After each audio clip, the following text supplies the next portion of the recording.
ఈరోజు మనం కూర పెండలంతో సతాలింపు తయారు చేస్తున్నాం.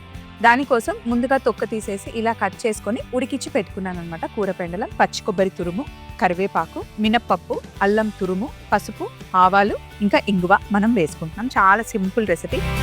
శివరాత్రిని ఒక్కొక్కలాగా చేసుకుంటారు. కొందరేమో కళ్యాణం చేస్తారు కొన్ని గుళ్ళల్లో, కొన్ని ప్లేసెస్ లోనేమో లింగోద్భావం చేస్తారు. అసలు లింగోద్భావం అంటే ఏంటి గురుగారు? లింగోద్భవము అంటే లింగము ఉద్భవించుట. లింగము అంటే శివలింగంలో పైన బాణం ఏదైతే ఉందో అది లింగము, కింద పానుపట్టం ఏదైతే ఉందో ఆ యొక్క పానుపట్టము అమ్మవారు. అందుకే శివస్వరూపం, శక్తి స్వరూపం కలిసి ఉండటాన్ని మనం శివలింగము అంటాము. ఈ లింగోద్భవం ఎందుకు జరిగిందయ్యా అంటే, పూర్వం ఒకనొక రోజు బ్రహ్మదేవుడు, విష్ణుమూర్తి ఇద్దరు కూడా కీచలాడుకుంటూ ఉంటారు. ఆడుకుంటూ ఉంటే వాళ్ళిద్దరి మధ్యలో అగ్ని స్వరూపంగా జలలింగం అనేది పుట్టింది. ఆ జలలింగాన్ని అంతము ఆది తెలుసుకోవడానికి విష్ణుమూర్తి అలాగే బ్రహ్మదేవుడు కూడా ప్రయత్నం చేసి విఫలం అయ్యేసరికి వచ్చి సాష్టాంగ నమస్కారం చేస్తారు స్వామివారు. సృష్టిని స్థితి చేసేది విష్ణుమూర్తి అయితే, సృష్టించేది బ్రహ్మదేవుడు అయితే, లయం చేసుకునేది పరమేశ్వరుడు. అందుకే ఈ యొక్క లింగోద్భవ కాలాన్ని మనం ఆ రకంగా ప్రారంభం చేస్తాం. ఆ యొక్క అగ్నిలింగమే మన అరుణాచలేశ్వరుడు.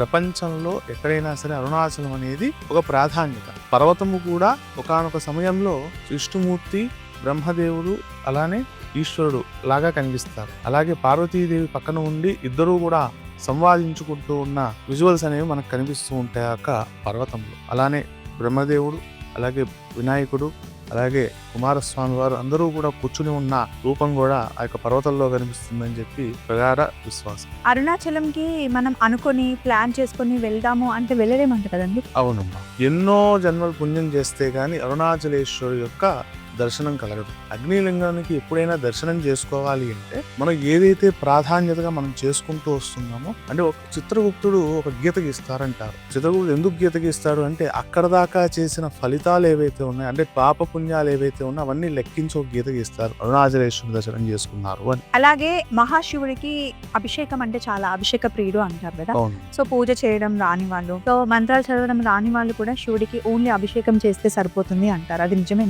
అవునమ్మా, అభిషేకం చేయటం అనేది ప్రాధాన్యతగా మనం చెప్పుకుంటాం. ఈశ్వరుని యొక్క రూపంలో శివలింగం అనేది ప్రాధాన్యత. విగ్రహ రూపాన్ని ఎప్పుడూ కూడా మనం చూడం. కొంతమంది విగ్రహ రూపంలో పెట్టుకుంటారు కానీ ముఖ్యంగా అభిషేకం చేసే పద్ధతి మాత్రం శివలింగానికి అభిషేకం చేసి ఉత్తి నీళ్లు పోసినా సరే పరమేశ్వరుడు ఆనందింపబడతారు. ఆడవాళ్ళు అభిషేకం చేయొచ్చు, ఆడవాళ్ళు కూడా అభిషేకం చేసుకోవచ్చు. కానీ ఎలా అభిషేకం చేసుకోవాలి అనేది అంటే, ఇప్పుడు ఇంట్లో చేసుకుంటున్నారు ఆడవాళ్ళు అంటే అమ్మ, అంగుష్ట మాత్రము అంటే ఒక అంగుళం మాత్రమే శివలింగం అనేది ఉండాలి. అంగుళం మించి గనక ఉంది అంటే, ఎన్ని అంగుళాలైతే ఉన్నాయో అంత గిన్నెలతో నివేదన పెట్టాలి అని ప్రతీతి పూర్వం నుంచి కూడా ఉంది. కాబట్టి కనీసం ఆ యొక్క లింగానికి పాలతో చేసిన, నీళ్లతో చేసిన, నెయ్యి, తేనె దేంతో అభిషేకం చేసినా సరే మనస్ఫూర్తిగా ప్రశాంతంగా శివ అన్న మాత్రమే చాలు. పంచాక్షరి మంత్రమే చేసుకోవాలని కూడా కాదు. శివ అనే పదమే పరమేశ్వరుడు. పరమేశ్వరుడు యొక్క శివలింగ స్వరూపము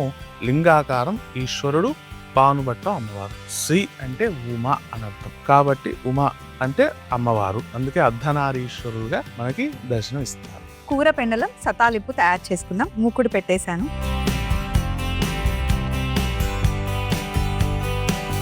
మామూలుగా ఎప్పుడైనా మనం దేవుడికి నైవేద్యం పెట్టేటప్పుడు నెయ్యితో చేసినది నివేదంగా పెడితే బాగుంటుంది. ఆవు నెయ్యి వాడొచ్చు అంటారా? రెగ్యులర్ గా మనం ఇంట్లో చేసుకునే నెయ్యి కూడా వాడొచ్చు అంటారా? ఇంట్లో నెయ్యి చేసేది వాడచ్చమ్మా, కానీ ప్రాధాన్యతగా నివేదన పెడుతున్నాం కాబట్టి ఆవు నెయ్యితో మాత్రమే చేయడం అనేది విశిష్టం. ఇదిగోండి, ముందు నేను ఇందులో కాస్త నెయ్యి వేస్తున్నాను. నెయ్యి కాస్త వేడెక్కిన తర్వాత ఆవాలు వేసి కాస్త చిటపటలాడిన తర్వాత మినపప్పు వేసుకోవాలి.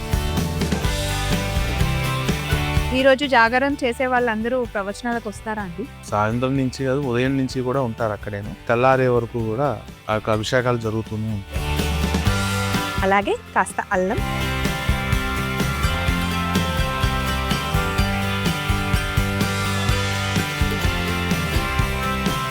కరివేపాకు,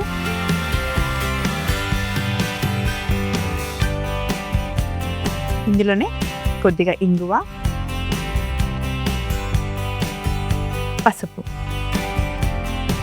కాస్త వేగిన తర్వాత కూర పెండలం వేసేసుకోవాలి.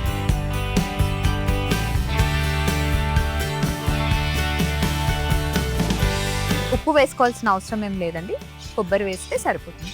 ఇవి కాస్త నెయ్యిలో వేగితే బాగుంటుంది. గురుగారు, శివరాత్రిని పరివర్తన రాత్రి అని కూడా అంటారంట, ఎందుకండి, ఎందుకు అలా అంటారు? పరివర్తన అంటే పూర్వ విషయాలు ఏవైతే ఉన్నాయో అవి నెమలు వేసుకోవటం అంటాము. అలాగే ఈ యొక్క వ్రతం అనేది 2 విధాలుగా ఉంటుంది. అంటే ఏకాదశి వ్రతము ఉంది, అలాగే శివరాత్రి వ్రతము ఉంది. ఆ 2 వ్రతాలని కూడా పరివర్తన వ్రతమే అంటాం. చాలా సార్లు విన్నాను కానీ మీరు చెప్పిన తర్వాత క్లారిటీ వచ్చిందండి.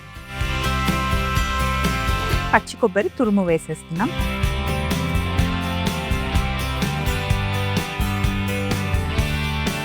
ప్లేట్లోకి తీసేస్తాం.